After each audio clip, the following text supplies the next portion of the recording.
doesn't have all the required elements. Well, I think what I heard was that when we work on that next year, that it was going to be the next phase, but it would still be part of the complement. It would be part of the complement, but you need to, when you see how much you can afford, what level of service you're going to provide for people and how you're going to pay for it, you may have to go back to your land use map. I don't really know what's on your land use map. There's been no real commitment to densities in your plan. You know, there's been no commitment to a population number. And my other concern about the plan is you talk a lot about sustainability, being transit friendly and bicycle friendly, and I think that's great. But then 59% of the city is zoned for 4 units an acre. I mean, that's not going to support the kind of vision you say you want, or the kind of transit facilities you say you want. So, I just think there's a big disconnect and a lot of missing pieces. And That's kind of what I was getting at, the kind of the missing pieces. the missing pieces are the CIP, the commitment to certain zone densities. It can be broader than what the development regulations eventually come up with, but there's got to be a certain commitment in the comp plan. The population numbers that you're planning for need to be consistent throughout the elements. I don't think that's true, from what I can see. I mean, it's hard when you haven't picked a population number.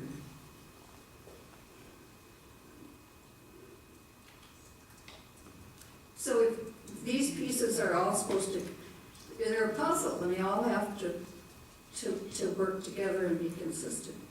And I don't see how you can judge what your land use plan is if you don't have a CIP, a 20-year CIP. And there's lots of good guidance in the minimum guidelines, the WAC that accompanies the Growth Management Act. They were just updated, and there's a lot of detail in there that describes what ideally you should do. Commissioner Parker. Well, I understand the point about the need for an iterative process. But there's a refinement within that even were we to delay the comp plan, or on the other hand, bring the capital and the CIP forward at this time, we still couldn't do it until we know the actual densities by neighborhood, because that would be critical to knowing what goes into the CIP. It would be critical. So it's not just a case of the CIP being delayed, it's a case of knowing the population so we can do the CIP. So you know what you're planning for and whether you can afford it. And what kind of quality and quantities of service are you going to provide for people? It's hard. When I went to the finance committee meeting, they said, well, you tell people this and then you can't provide it. Well, you have a chance every year to revise that. Yeah, it's hard, but this is what makes planning under growth management different than planning before. You've got to tell people the truth about what you're planning for. We used to call it truth in planning. Any other questions for Ms. Gagnon? Thank you, Holly. Mr. McCormick? After Mike is Ron Hinton. Thank you, sir.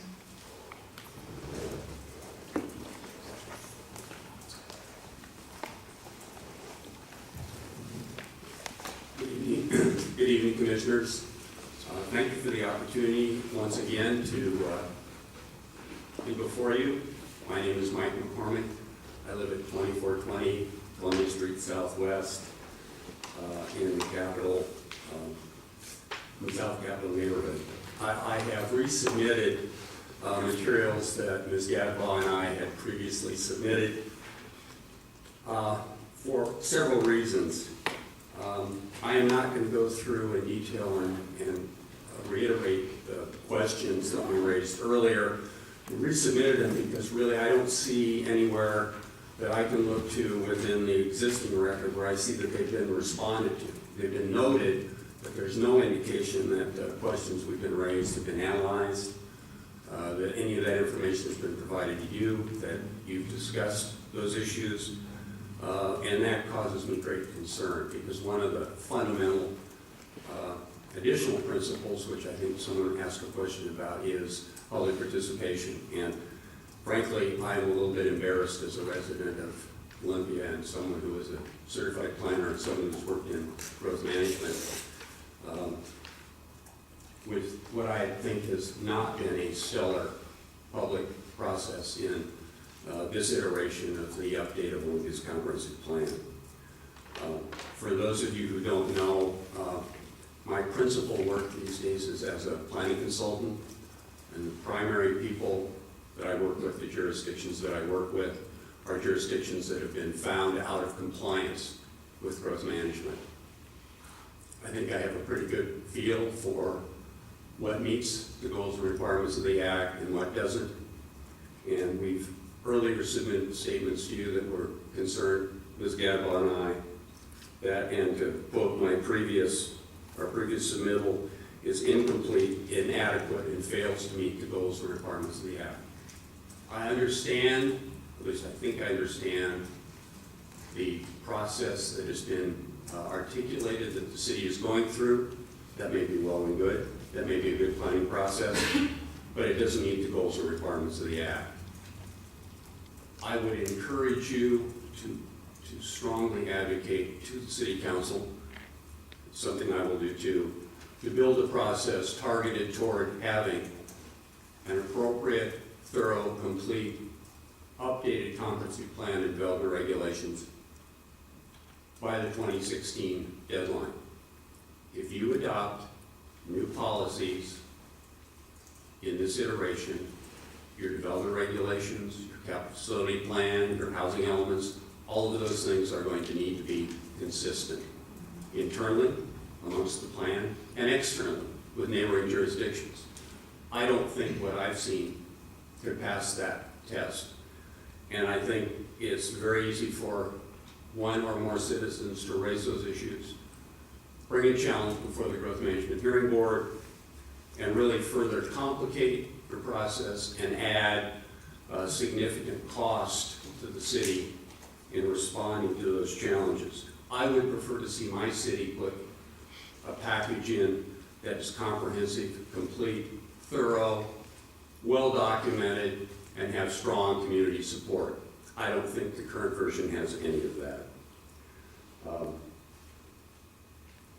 I'm not going to go into any of my reasons why I think you need to point toward the 2016 deadline.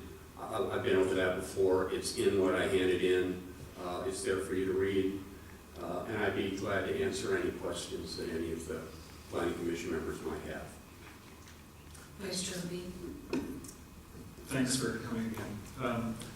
Mike, when I approach the comp plan update, I tend to focus in pretty quickly on goals and policy language.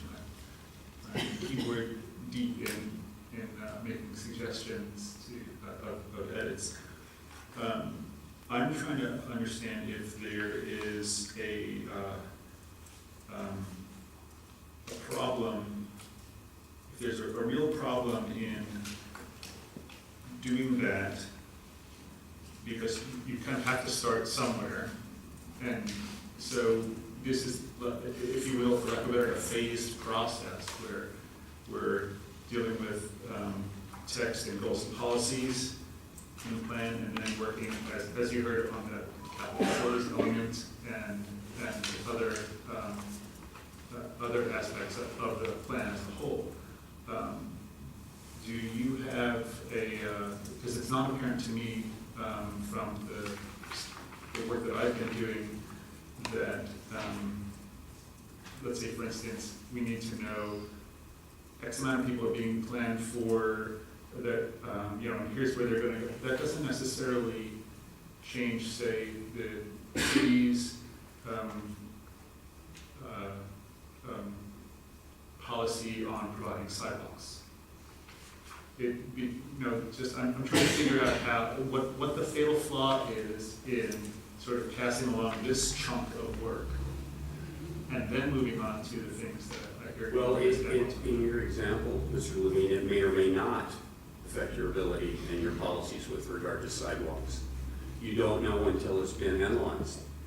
And I guess I would describe it as if you are going to change an existing policy, or eliminate an existing policy, or add a new policy, there needs to be some analysis of that policy.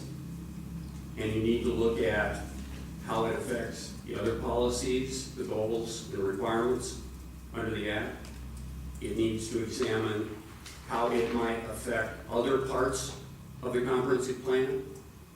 There needs to be an analysis of what the impact of that is on your development regulations, comprehensively, not on an ad hoc basis. And there needs to be some analysis, and this may be very simple to do. Is it going to change, is it going to fundamentally change your relationship to the countywide planning policies, or to the goals and policies and development regulations of adjacent jurisdictions? Now, it requires you to do it systematically. It normally puts a burden on the staff to do that. I think Olympia has some very talented planners that are taking this on. I think they're way too overworked. I think they're trying to do too much too fast, and I think that's part of the problem. But bottom line is, from my perspective as a planner who has practiced in this state for more than 40 years, I don't think what is going forward, as I understand it, is going to meet the basic requirements of the Act.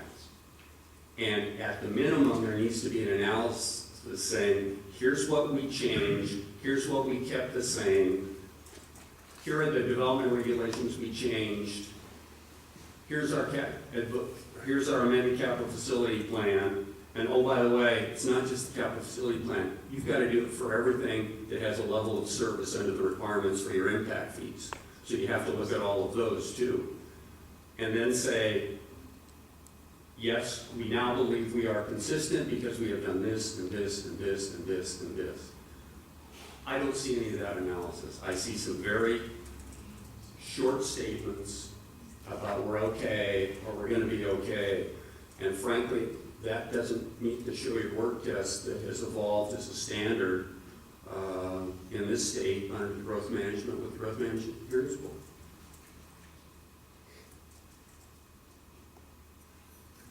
Any other questions? And I would say, I would love to be building the city of Olympia for my hourly rate for what I hope is valuable information and help I'm giving you. Commissioner Parker? Mike, I think I understand most of the big points. There's a small point. Consistency with adjacent municipalities.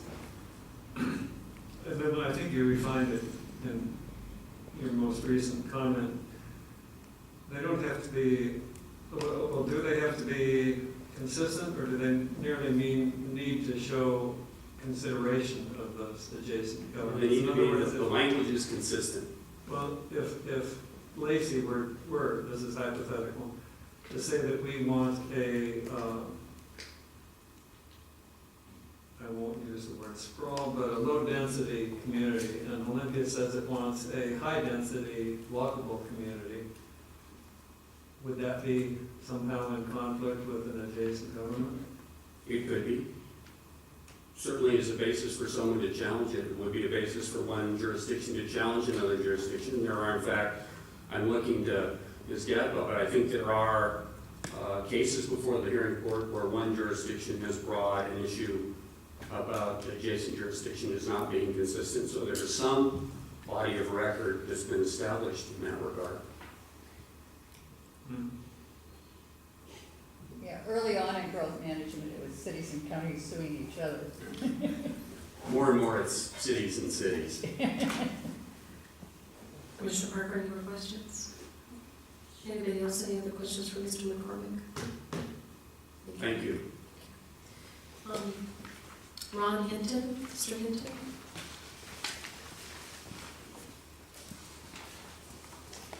Good evening, Commissioners. My name's Ron Hinton. I live at 3339 30th Avenue here in Olympia. I might add, I'm also a Arts Commissioner for the Olympia Arts Commission, and you sure have better turnout steer meetings than we do. A lot more. I'm here tonight representing the Olympia Art Space Alliance. I'm the president of the OAA, or the Alliance. It's a non-for-profit charitable corporation organized in 2011 to create affordable live-work space for artists. We established our nonprofit organization to build a broader coalition, navigate the multiple-year processes, and build on previous efforts of the City of Olympia toward an arts center and artist live-work space. In 2009, the City of Olympia contracted for a preliminary feasibility study on such a project. The study found Olympia to be a strong candidate for a live-work project, and we would like to add our support for the comprehensive plan's vision for downtown Olympia. I'll quote from the comprehensive plan: "In the future, as a capital city, downtown Olympia will continue to be the cultural, social, and economic center of the region. This role will be reinforced by the pedestrian-oriented streetscapes, livable and affordable downtown housing for a range of incomes, increased retail, service, and office development, and safe, vital, and vibrant street life." In 2013, the next step in our journey, the Alliance, is to survey artists living within a 50-mile radius of Olympia to learn more about the local artists, assess their needs, and for housing and workspace, and explore possible partnerships. While we envision an artist live workspace sited in downtown Olympia, the benefits would reach across the broader community. We also are exploring whether such a project might include an arts and cultural center, a partnership with one or more of the colleges and universities, and also some retail space. There are many questions about this kind of project. The Artist Market Survey will provide answers as to the economic feasibility, location, scope, and scale. We believe that the artists and creative industries can create important anchors in neighborhoods and districts like downtown Olympia. Our motto is creating community through the arts. The comprehensive plan clearly mirrors our concerns and aspirations for both housing and keeping downtown Olympia the center of cultural activities for this region for years to come, as well as the retention of local artists in the community. Thank you for your time and your efforts on behalf of the citizens of Olympia. Thank you. Thank you, Mr. Hinton. Any questions, Commissioner Horn? Could you say a little bit more about the survey? Maybe I didn't catch it. Sorry. Could you speak a little more about the survey? I don't think I understood exactly who is being surveyed and when it's happening. The survey is, there's a two-part survey. One part is going to be surveying artists.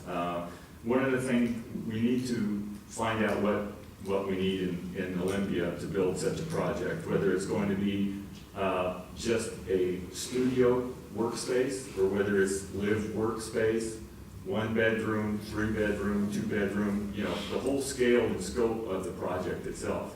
That's one part. The other aspect is we'll be doing a survey across the board of all the arts organizations, nonprofits that deal with the creative industries, and seeing, we know the problem with rehearsal space in town, with musicians, theater, dance, and so what kind of facilities and/or an art center that's been around, Olympia, it's in the vision for the comprehensive plan, also for the upcoming plan. So this survey will give us that kind of answers that's out there on what are the needs and can we afford to do it. And if there aren't the needs, then we don't have to do it. When do you expect the survey to be completed? We're raising money now for the survey, and we look to start in the spring, this next coming spring, 2013. The survey is generally a 3 to 6 month process. It's done mostly online, but there'll be, communications, there'll be meetings, probably some focus things going on in the community, because we want to reach a broad range of artists and groups. So everything we can to get the word out, we'll be doing. And we'll be partnershiping. We won't be doing the survey, it'll be contracted out. Any other questions for Mr. Hinton? Thank you, sir. Thank you all. Last person I have signed up, and then I'll certainly ask if others want to testify, is Patrick Lavade. Mr. Lavade? No, you're, said no, you're sorry, just double checking. Is there anybody else who wanted to testify regarding the update to the City of Olympia comprehensive plan? So go ahead and come on up, Mr. No, Mr. Gatchinaki, you're allowed to sign up here in the back. Thank you. I'll just leave this sign up. Go ahead, Carl. Hi, Carl C., 3141 Hoagley Street, Southeast, Olympia, Washington, and president of the Carlisle North Paper Association. Thanks again for giving this consideration to the comp plan that you've provided over the last many months. As incomplete or frustrating that it may seem or be, I appreciate the efforts that have gone forward and for letting me speak many times during the process. I don't want to reiterate too much what I've already discussed about the urban corridor proposal in Southeast Olympia, but I wanted to put out perhaps a suggestion that could help move forward with how that's considered. As you know, the corridor in Southeast Olympia proposes a quarter mile increased density within a quarter mile of Capitol Boulevard, and we've expressed our opposition to that in our established and built out and historic neighborhoods, Wildwood and Governor Stevens and Carlisle North in particular. As we look forward, we see Tumwater is proposing in 2013 to have their sub-area planning for Tumwater Square Brewery sub-area going forward. And then in 2014, they'll have their consideration of the comp plan. What would seem to be a means to have better consistency and coordination with Tumwater and to have a more focused approach to density in that area would be to allow the current proposal for the comp plan in the City of Olympia to limit density to the current maximum zone of 7, zone density of 7 in that area. I believe it's 4 to 7 would be the current zoning. And then after the plans that Tumwater puts together come forward, that's when City of Olympia can reconsider what density should be in that area, if any changes would be necessary or proposed. While we may not necessarily agree then, I can't promise that, but at the same time, it would be an approach to better engage the residents in that community, to provide a better, more purposeful approach to increasing density within that area, and also ensure that there's not a conflict in the comp plan with the zoning, when there's not an intent, as we've heard over time during the testimony, there's not really an intent to increase density in that area. You don't see it as being a place that the city targets increased density. So let's not put it in there when there's not a need for it or not express desire to move forward with it. Especially when there is the node that we've talked about as being a density node, Tumwater Square, right there, that we're going to have a planning process with as a larger community, Tumwater Olympia community. It allows us to move forward more concretely and perhaps to understand better the other issues like density, what is the density in the neighborhood, answer some of these difficult questions, so we have a better understanding as residents in a city of what it would really mean to make changes in that area. So, happy to answer any questions. Any questions for Mr. C? Commissioner Horn? Actually, this is a question for staff. I've been a little confused with whether it's 4 to 7 currently or 4 to 8, because I'm not familiar with the 4 to 7 zoning. Currently zoned 4 to 8. Okay. That's not what I was reading. Well, I'm not going to say that's wrong, but that's just not what I thought. One day it's consistent with whatever it is, you're right. So, any other questions for Mr. C? Vice Chairman? And pardon me for putting you on the spot a little bit, Carl. I'm not sure if it was you that, and Madam Chair, let me know if I'm out of word. Someone from either you or your neighborhood association had referenced a building, perhaps an office building that was built and is remaining vacant. I've been wanting to understand where that was, and it was, I don't know if it was just sort of like the, The building at the corner of Carline and Capitol Boulevard, it's sort of on the Tumwater side of that intersection. And it's being built, the foundations are laid, and to our knowledge, last time we checked just recently with the developer, that there is no occupant for the building. It's being built on spec, and with anticipation that there will be an occupant at some point.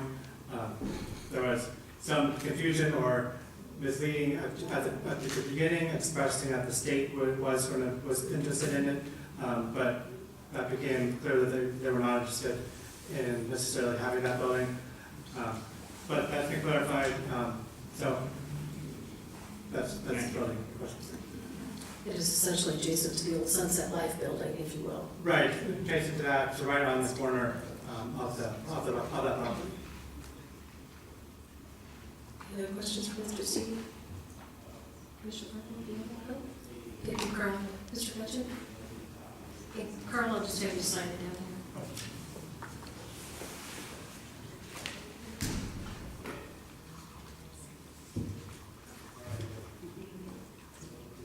Good evening. My name is Peter Gutchin. I reside at 1310 Central Street Northeast in the Great Northeast neighborhood. I'm here tonight just to present my personal views.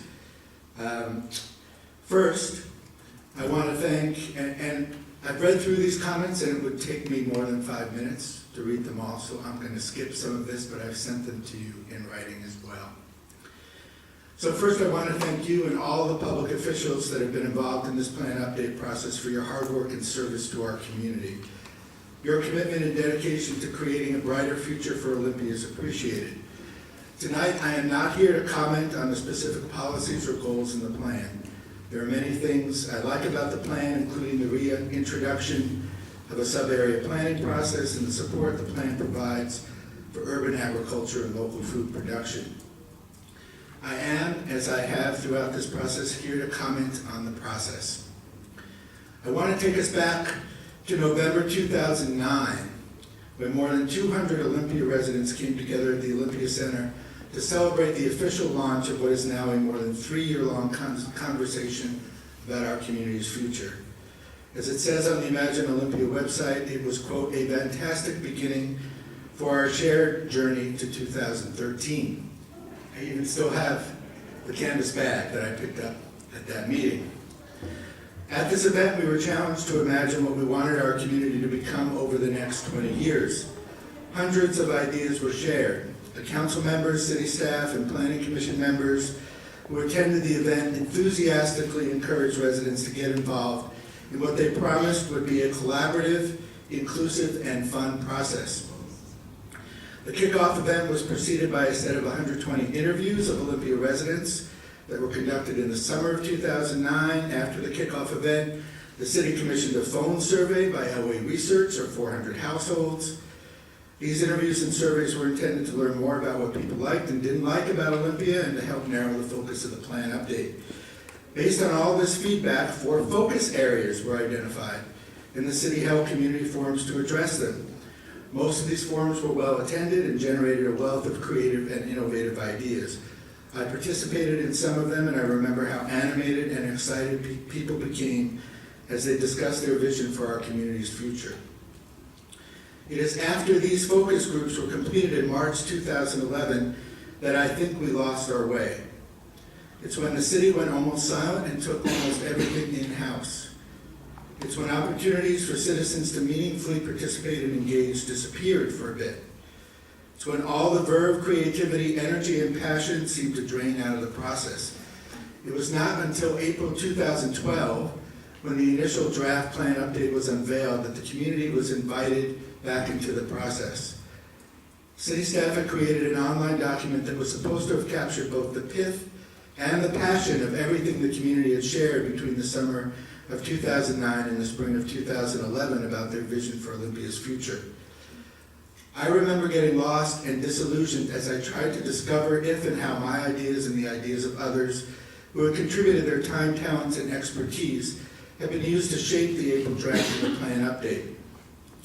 I quickly became frustrated. There was no thread I could easily follow directly back to what was shared by the community in the early stages of the process, and on top of it all, the online version of the plan wasn't searchable. Early in this process, our imaginations were ignited and our expectations were raised. Then they were dashed. In the end, this process that promised so much became mired in the same old, tired processes that feed and reinforce cynicism and distrust. 2 weeks ago, I attended the National Coalition for Deliberation and Dialogues conference in Seattle. One of the plenary speakers was someone named Pete Peterson. He's the director of the Davenport Institute for Public Engagement and Civic Leadership in California. I provided a link in my comments to his presentation. I encourage you to view it. It's on YouTube. And I'll skip over some of these comments because I'm running out of time. But my hope at this point was that we'd be celebrating a joyous milestone on this journey we started in 2009, that we'd have a packed room, that this would be a party, that this process would have brought our community together in new and more powerful ways, that our new blueprint for the future would reflect the collective wisdom and aspirations of our diverse community. Unfortunately, there are a lot of voices that you can't find in this plan, including the voices of young people and people of color. I am not by nature a pessimistic person. I still think our community is a great place to live, and there are lots of things that are going well and getting better. And I understand that we are all in this together. Peter Block, whose most recent book is called The Abundant Community, once wrote this about citizenship. Citizenship is the capacity to create for ourselves what we had sought from our leaders. Unfortunately, we have lost faith in people's capacity to come together on their own and be productive. I'm here to say that it's time we renewed that faith. I'm here together with fellow citizens to say that it is possible for us to have a robust, engaged, and lively dialogue about the future of our community and still come together around a shared vision. I'm here tonight to offer my help to make that happen. Thank you for the opportunity to comment on the plan update and for your hard work on this critically important document. Thank you. Thank you, Mr. Gudgeon. Any questions for Peter? No, Commissioner. Peter, thanks for your thoughtful comments. Really appreciate your thinking this through and kind of going back through the process with us and pointing to that time when things got off track in your view. But I'm wondering if you have any tangible recommendations. I did read your letter and know some of the things you said, but it might be good for you to. Yeah, this letter I just sent just a little while ago before I came out of. I think one very concrete suggestion I would make, and it's something that Jerry's been reinforcing, is this need to loop back to the community. We participated in a lot of very lively exchanges, and lots of wonderful ideas were shared. I got to know some people in my community I hadn't met before, but I didn't get any feedback. There was no direct communication back to the people that participated to say, here's what's coming next, here are the ideas we heard from you, we want to make sure we got it right. We invite you to continue to engage and to do some more. There are lots of different models for this, but to do some more creative outreach to those people that generally don't get engaged in these kinds of processes, and to go to where they are. In particular, to go to young people and to people that just can't make it to these kinds of meetings or just feel intimidated in this kind of setting. And if you go to this YouTube video that I have linked to from my comments, you'll get a sense of what's happening around the country related to these sorts of challenges. We are certainly not alone in dealing with these sorts of issues related to community engagement. But one thing I want to emphasize is that, and this is one thing you'll hear in Pete Peterson's comments, is that public comment is not public engagement. Public engagement is a conversation, it's a dialogue, it's a back and forth. It's where we learn from each other what our values and visions are. It's where we begin to see new possibilities. And that started to happen at the beginning of the process. And then it seemed to go away. You know, it got referred to the Planning Commission, and then staff did the best job they could to incorporate everything that had been shared into that document. But the document was sort of unveiled, like something that staff owned, that it was not the community's document. And I think that whole process after those community forums could have built on the energy and excitement that had been catalyzed by those conversations, instead of having things essentially sort of just dissolve away. And then it wasn't really until that April draft that we really got a sense of how our comments might or might not have been incorporated into the update.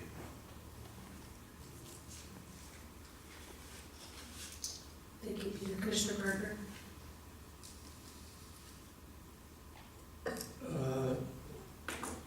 Peter, I wouldn't want you to go away without a little bit of encouragement.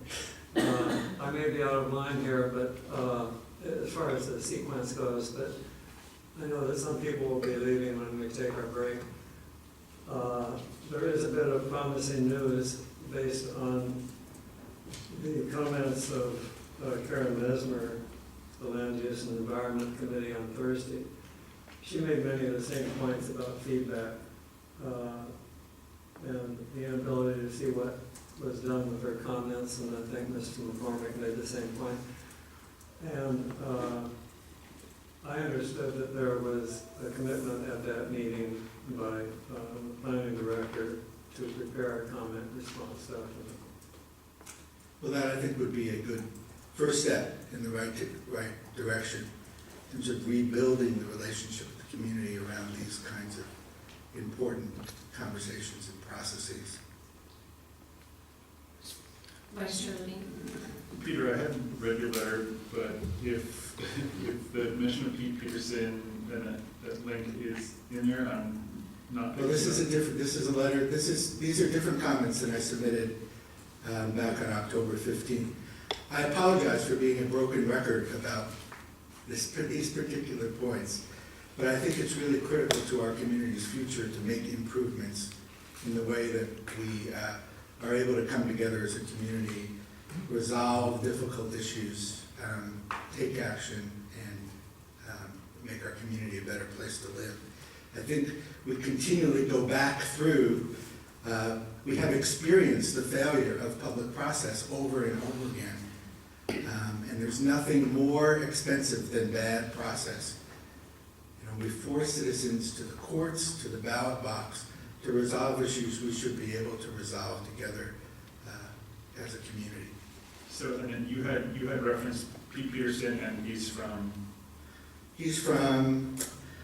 He's the director of the Davenport Institute for Public Engagement and Civic Leadership, and I heard him speak, this is all a mouthful, at the National Coalition for Deliberation and Dialogues national conference that was held in Seattle 2 weeks ago. Brought together 400 people from around the country and around the world that are grappling with just these kinds of questions. How do you meaningfully engage people? How do you develop a robust civic infrastructure that allows us to get connected in ways that allow us to shape a common future, make decisions and get stuff done? Thanks. Any other questions for Mr. Goshen? Commissioner Parker?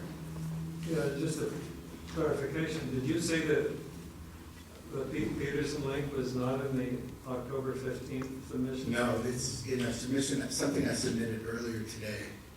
Oh, okay. Yes. So I'm reading something different. I'm sorry if I confused you. That's why, again, I apologize for. Hey, Commissioners, I didn't receive that before I arrived to the meeting, but I will make sure you get copies. Thank you, Yeah, Amy. I apologize for the late arrival of these comments. No worries. Like all of us, we lead busy lives. You do, the record is still open, so. All right. Peter, I'm just gonna make sure you sign in here, and then there's a gentleman in the back if you come up. And then I have Kim Gridley, but she signed up under the Urban Act, so I don't know if she wanted to speak on that. That hearing is closed, but we could probably have some flexibility or if it's on the comp plan. So I don't know, Kim, if you're here. Go ahead. Hello. Hello, Planning Commission. Thank you, everybody. All the comments were great so far. And I'm really grateful for all the work y'all are doing in the Imagine Olympia process and city staff. I haven't gotten to participate in a lot of processes like this. Could you say your name and address, please? Thanks. All right. My name is Joseph Becker, and I've got a residence at 2304 Muirhead on the west side. And I'm a bit of a participation geek and kind of a habitual village builder, so I've kind of done kind of fringe stuff related to the kind of work that we're talking about for years. And I do a lot of ecological building and participatory ecological building at that, and I facilitate a lot of participation. For the past 10 years, after I got disillusioned at my sociology program at University of Chicago, I decided that the participation process needed a little bit more flesh and bones, if you will. I actually started working on an applied thesis that I kind of wanted to touch on here, and that's, I'm going to touch on a small issue that addresses a larger issue, and it kind of builds right on what Peter just ended with. My applied thesis is kind of a cycle of participation and intimacy and responsibility and ultimately stewardship. And the Imagine Olympia process started out really good and felt good, but it still didn't feel very intimate to me. And I don't know an answer to these questions, and how do we renew that faith that we are really doing something meaningful together. I kind of got tired of a lot of talk and visioning a long time ago, and I just wanted to get something done because there are a lot of people talking and visioning and writing about incredible participation processes, but very little stuff that I could actually get my hands into. Like, I wanted to do something rather than just think about something or advise on something. So the little piece that I tried to engage with a couple years is some ADU programming and policies. The accessory dwelling unit code is established with our city, but there's very little kind of support infrastructure for kind of a program that really encourages it, and very little incentives and encouragement happening. So I found some other programs. Santa Cruz and Seattle had some great programs going on. I talked with some people at the city. I got some interns with Evergreen. I was kind of excited to help get a program going with the city. And the city was excited to do it. I mean, people at the city I talked to were excited, but there was no capacity. And so how do we move beyond or move into some realms of participation that are more than advisory and more than just kind of a visioning, thinking, talking process. And our staff, I definitely feel, is overworked with the city. I mean, there's not enough capacity, and they wanted to do an ADU program. You know, we had some manuals from Santa Cruz. We had our accessory dwelling unit manual that guided people through the process, and we had a dwelling unit garage conversion manual and a whole bunch of pre-approved designs and engineering, and they were willing to share it with us, and we had some young students willing to work on this, but there wasn't really the capacity. And there was elder people that probably I could easily drawn in to work on this, but I barely have time to organize my family and my small business. So there are people with a lot of time, and one of the things I think would be a great piece to the comprehensive plan is building capacity. So how do we build capacity within the city? We don't have the money to hire much more staff, probably. So there's a lot of baby boomers retiring right now, and there's a lot of college students with a lot of interest in learning and participating. And how do we connect these two potentially with people in the city staff. And so anyway, there's a program in Vancouver, BC called the Civic Renewal Lab. There's other similar processes going on in the country. It might have been mentioned at the Civic Engagement Conference, I don't know. But how do we build a citizen-led or citizen-focused workforce that can participate in it? I've got some suggestions that I'll throw in that I can contribute to, but how do we create a more serious process for capacity building? And I think that can be included in the comprehensive plan. As far as what is participation, what does that mean? I like getting my hands dirty and doing stuff. I don't really sit and talk and write very well. So anyway. Thank you, Mr. Becker. Any questions for Mr. Becker? I appreciate your comments and especially how it really relates to public participation in that aspect, not just the comp plan, but the continuation of the comp plan and implementation, like you said, getting your hands to it and getting it done. Yeah. Thank you, sir. Joseph, I'm just going to have you sign up. Oh, Commissioner Warren? Joseph, could you just talk a little bit more? It's a really interesting idea, the citizen-focused workforce. Could you maybe expand on that a little bit? Well, I'm part of the Northwest Eco Building Guild, and we recently started a program, a Code Innovations Database project, where we're using citizen labor and student labor to kind of build a database of innovations that have happened nationwide. And we're plugging it into a database, and it actually got a bunch of funding from Thurston County. And there's funding out there for innovative capacity building that can leverage the staff resources with the kind of infinite potential of community resources. And I mean, we've got, the two planners up here, and I know they're consultants and they're paid for their hourly time, but there's typically, anyway, but there's a whole slew of architects and planners and designers and engineers that are entering the retirement phase of their lives. And I'm not volunteering anybody out here. I don't know what that capacity is exactly, but there is a force of people that want to participate, but there's no real infrastructure. And my little ADU program was just an example of that. I had one little piece that I'm really excited about because I love, helping owner builders develop ADUs. I think it's a participatory development process, unlike a developer development process. And so, I have that one little piece. I still have some suggestions, and I'm going to throw this while I have this moment, is if we can encourage and incentivize ADUs, much like housing above businesses, it's much better than just saying, it's okay, you have the code for ADUs. I think ADUs have a lot more potential than they're getting. And a lot of people are excited about ADUs because, again, it's a people-based, citizen-based thing. And so how do we find those pieces that citizens or, students, I guess they're citizens too, but can get excited about participation? How can we maybe make some staff members more of a facilitation role that can be a little hub of a citizen, capacity? The Civic Renewal Lab in Vancouver is actually a nonprofit, but it's strongly connected with the city. So how do we kind of hybridize, all this? The Planning Commission is a volunteer group, am I correct?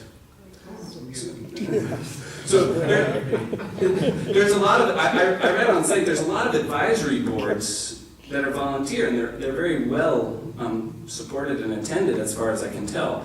But I'm not going to go to any meetings myself. And I think, when Peter was talking about how do we engage the people of color, the young people, the people that don't speak English that well, it's not going to be at meetings. And it's not going to be talking in this kind of articulated, super intellectual, elite kind of way that we all have the luxury of doing right here. So how can we get that participation to blossom? And, we're all villagers, and when we look back to our traditional roots, the village culture's participation was not about talking. That was only for the elders' council so much as the participation was more about work parties. And how do we have a work party facilitator on staff that helps bring together citizens to develop a work party infrastructure that can write a new ADU code or expand or evolve the ADU code or help build an intersection repair that beautifies a neighborhood and creates a little piazza or neighborhood center or something. I mean, I get called on all the time by neighborhoods that want to install something beautiful in their neighborhood and paint a mandala in the intersection and develop a mini piazza in their neighborhood. And I'm just some ecological builder that happens to have experience with that kind of stuff. But Jennifer has done great work with the city to help develop an infrastructure for some great neighborhood crossroads and participation pieces. I think there's just so much more potential in that, and so how can we facilitate that? And those are just some random ideas that just spewed out of me, but yeah, there's potential. Thank you, Joseph, and I want to make sure you sign in here. Is there anybody else who wanted to testify regarding the update to the comprehensive plan this evening? Commissioners, one thing I wanted to pose to you is about this is the oral testimony for the final public hearing, but if you wanted to extend the written testimony to the end of the week, or what your pleasure is on that, in the sense that folks still wanted to submit stuff to us. So that would be, is that November 3rd? The 2nd, thank you. It's November 2nd. November 2nd. So I guess for the record, so that by close of business 5 p.m. on November 2nd, 2012, any written materials can still be submitted and considered on the record at this time. So hearing nobody else. Oh, I'm sorry. Go ahead. Yeah, you have a question.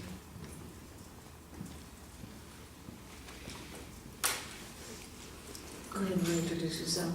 No, we've already met you. Okay, again, my name is Celeste Wade, 1307 Gentleman Street in Lacey.